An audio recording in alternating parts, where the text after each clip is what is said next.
Lucifer's absence affect Dan? Is he going to be there for Chloe, or? You know what? I think Dan is always going to be there for Chloe, with or without Lucifer, whether or not he likes it or dislikes it, whatever. So yeah, he's always going to be there for her. You know? How excited are you to be moving back to LA for season 3? I couldn't be happier. You know, but don't get me wrong, I loved living in Vancouver.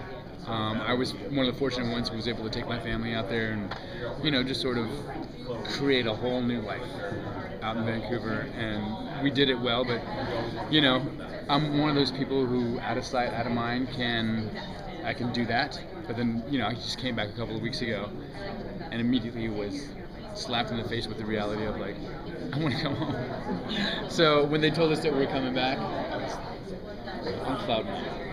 Dan's kind of been brought into the fold a little bit more over the last few episodes. How does that, when the show comes back, how does he kind of fit in? Does he feel like he's more in the know of what's going on, or? I wouldn't say that he feels like he's more in the know, because you're going to see him still struggle with why Lucifer is the way he is, who he is, why he's always around, like that kind of thing.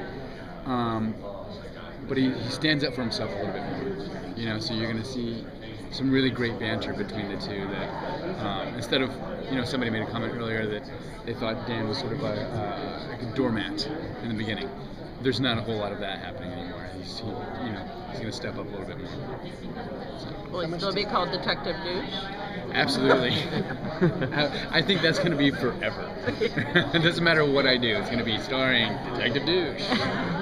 Do you have fans who come up to you and call you a douche? Absolutely.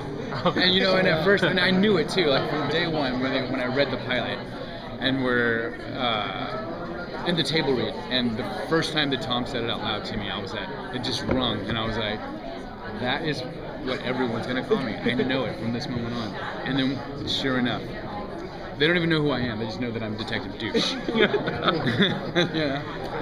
What are Detective Douche's socks today? Excuse me? Your socks today. Oh, what are my socks today? They're kind of boring. Oh. But they're...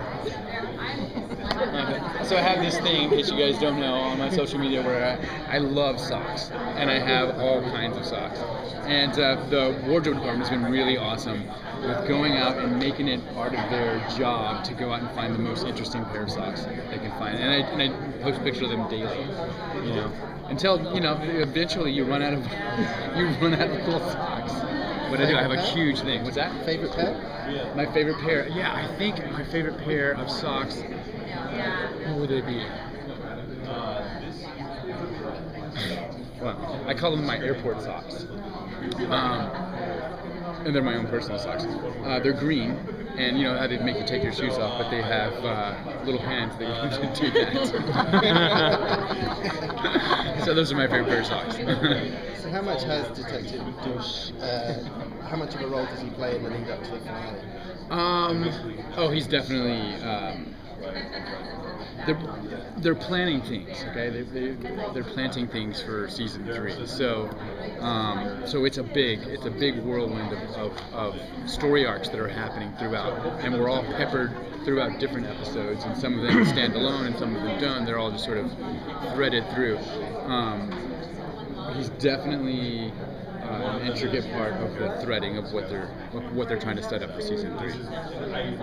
What would be your dream arc for your character moving forward? You know what? I want to return into like the ultimate super villain. Like that would be dope. You know?